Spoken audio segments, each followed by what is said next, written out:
बिस्मिल्लाहिर्रहमानिर्रहीम अस्सलामु अलैकुम वरहमतुल्लाहि वबरकातुहू। की हाल चाल है जी? ठीक ठाक हो? उम्मीद है अल्लाह ताला दे हुक्म दे नाल इंशाअल्लाह तुसी सारे ठीक ठाक होवोगे। अल्लाह ताला सब ते रहमत फरमाए। अल्लाह ताला सब नूं अपने हिफ्ज़ो ईमान दे विच रखे। अज दे वीलॉग दे विच मैं तुहानूं लाहौर शहर दे विच एक सब्ज़ाजार दा इलाका, उत्थे एक ऐसा वाक़या पेश आया कि एक दुल्हन दी शादी दे उत्ते एक ऐसा तोहफा दिता गया कि वो तोहफा जिहड़ा अगे जाके जानी दुश्मन बन गया और एक जिंदगी नूं निगल गया। ते वो की तोहफा सी ते उहदी सारी तफसीलात अज दी इस वीडियो दे विच मैं तुहानूं दसांगा कि लाहौर दा इलाका है सब्ज़ाजार दा, ते उत्थे एक फैमिली रहिंदी आ। उस फैमिली दा जिहड़ा सरबराह हुंदा उहदा नाम हुंदा रियाज जिहड़ा बाहर दे मुल्क रहिंदा, उत्थे ही काम करदा ते तकरीबन उन्हें 20 साल शारजा दे विच काम कीता, अपने बीवी बच्चियां तो दूर रहा।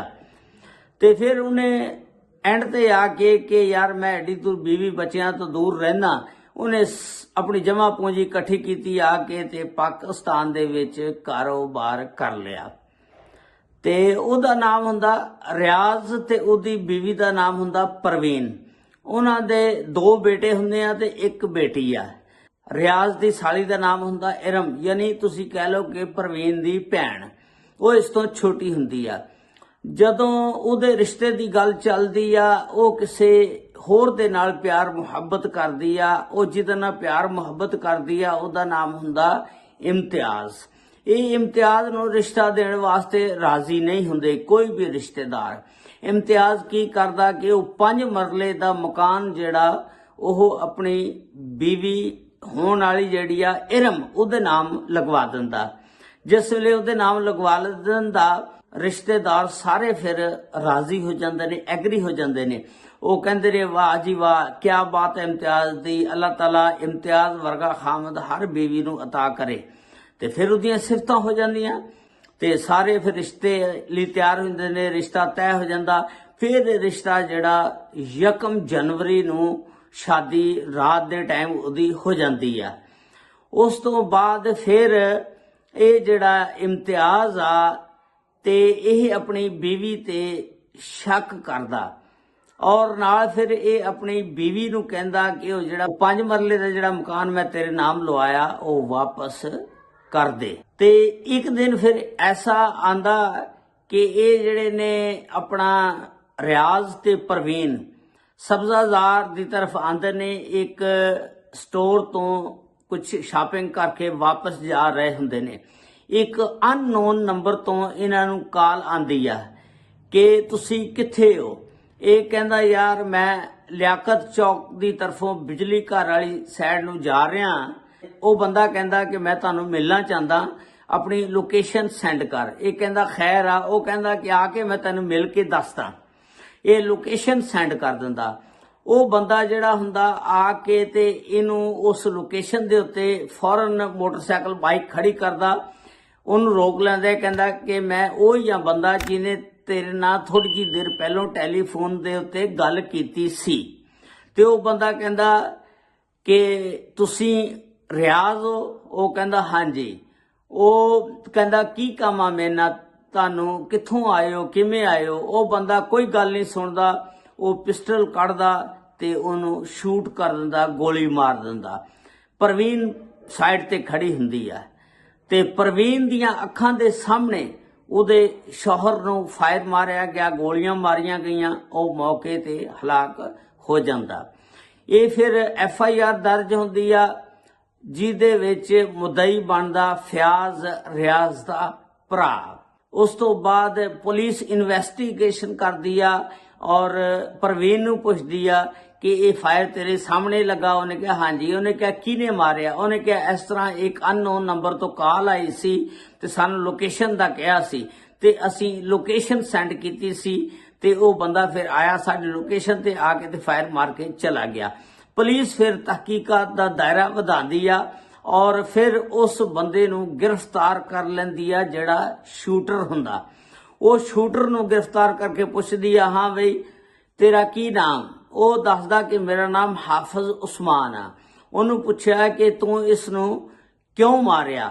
ਉਹ ਕਹਿੰਦਾ ਕਿ ਮੈਂ ਇਸ ਬੰਦੇ ਨੂੰ ਪਹਿਲਾਂ ਵੇਖਿਆ ਵੀ ਨਹੀਂ ਸੀ, ਇਹਨੂੰ ਜਾਣਦਾ ਵੀ ਨਹੀਂ ਸੀ, ਨਾ ਮੇਰਾ ਇਹਦੇ ਨਾਲ ਕੋਈ ਤਾਲੁਕ ਸੀ ਤੇ ਨਾ ਮੇਰੀ ਇਹਦੇ ਨਾਲ ਦੁਸ਼ਮਣੀ ਸੀ। ਮੈਂ ਕਿਸੇ ਦੇ ਕਹਿਣ ਤੇ ਕਿਰਾਏ ਦਾ ਕਾਤਲ ਸੀ ਤੇ ਮੈਂ ਇਹਨੂੰ ਮਾਰਿਆ।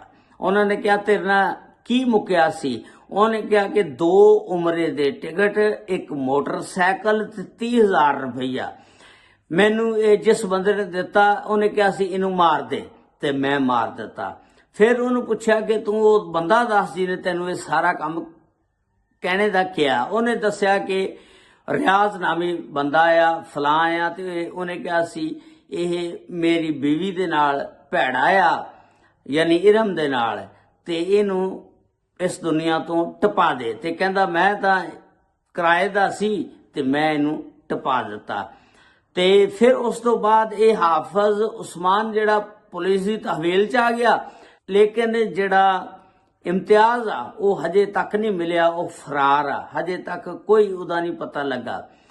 ਦੂਸਰੀ ਸਾਈਡ ਤੇ ਵੀ ਕਹਿੰਦੇ ਨੇ ਕਿ ਜਿਹੜਾ ਮਕਾਨ ਸੀ 5 ਮਰਲੇ ਦਾ ਇਰਮ ਦੇ ਨਾਂ ਲਗਵਾਇਆ ਇਮਤਿਆਜ਼ ਨੇ।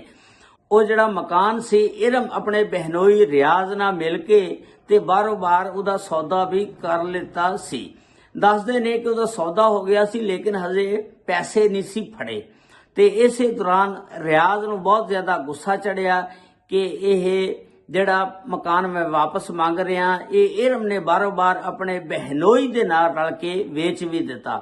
ਇਸ ਵਾਸਤੇ ਫਿਰ ਉਸ ਬਹਿਨੋਈ ਨੇ ਇਮਤਿਆਜ਼ ਨੇ ਬਾਰੋ-ਬਾਰ ਸ਼ੂਟਰ ਨੂੰ ਕਿਰਾਏ ਦਾ ਜਿਹੜਾ ਸ਼ੂਟਰ ਸੀ ਬੁਲਵਾਇਆ ਤੇ ਮੈਂ ਮਾਰ ਦਿੱਤਾ।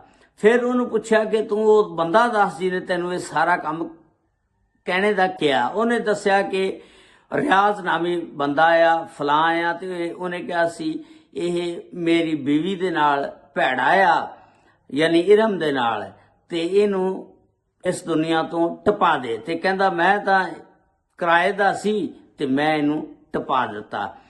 ਤੇ ਫਿਰ ਉਸ ਤੋਂ ਬਾਅਦ ਇਹ ਹਾਫਜ਼ ਉਸਮਾਨ ਜਿਹੜਾ ਪੁਲਿਸ ਦੀ ਤਹਵੀਲ 'ਚ ਆ ਗਿਆ,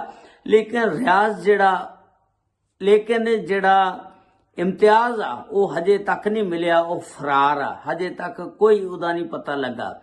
ਤੇ ਦੂਸਰੀ ਸਾਈਡ ਤੇ ਇਹ ਵੀ ਕਹਿੰਦੇ ਨੇ ਕਿ ਉਹ ਜਿਹੜਾ ਪਲਾਟ ਸੀ, ਮਕਾਨ ਜਿਹੜਾ 5 ਮਰਲੇ ਦਾ, ਦੂਸਰੀ ਸਾਈਡ ਤੇ ਇਹ ਵੀ ਕਹਿੰਦੇ ਨੇ ਕਿ ਜਿਹੜਾ ਮਕਾਨ ਸੀ 5 ਮਰਲੇ ਦਾ ਇਰਮ ਦੇ ਨਾਂ ਲਗਵਾਇਆ ਇਮਤਿਆਜ਼ ਨੇ। ਉਹ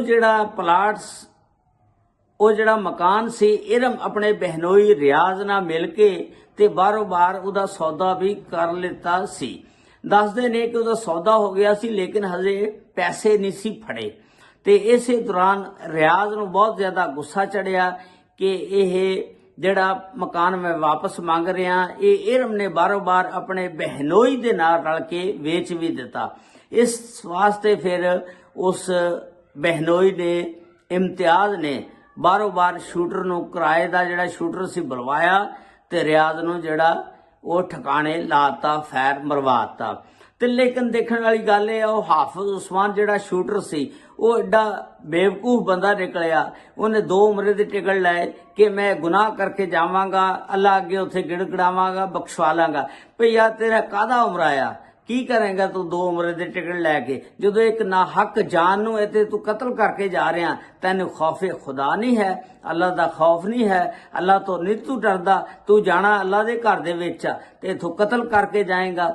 ਤੇ ਬੜਾ ਗਲਤ ਉਹਨੇ ਹਾਫਜ਼ ਉਸਮਾਨ ਨੇ ਵੀ ਕੀਤਾ, ਉਤੋਂ ਹਾਫਜ਼ ਵੀ ਆ। ਤੇ ਅੱਲਾਹ ਤਾਲਾ ਰਹਿਮਤ ਫਰਮਾਏ, ਅੱਲਾਹ ਤਾਲਾ ਸਭ ਨੂੰ ਆਪਣੇ ਹਿਫਜ਼ੋ ਇਮਾਨ ਦੇ ਵਿੱਚ ਰੱਖੇ। ਇਹ ਜਿਹੜਾ ਤੋਹਫਾ ਸੀ ਇਹ ਰਿਆਜ਼ ਦੀ ਜ਼ਿੰਦਗੀ ਨੂੰ ਨਿਗਲ ਗਿਆ, ਖਾ ਗਿਆ। ਕੀ ਫਾਇਦਾ ਇਸ ਤੋਹਫੇ ਦਾ ਜਿਹੜਾ ਸ਼ਾਦੀ ਦੇ ਵਿੱਚ ਉਹ ਮਕਾਨ ਨਾਮ ਲਵਾਇਆ। ਅੱਲਾਹ ਤਾਲਾ ਸਭ ਤੇ ਰਹਿਮਤ ਫਰਮਾਏ। अस्सलामु अलैकुम व रहमतुल्लाहि व बरकातुहू।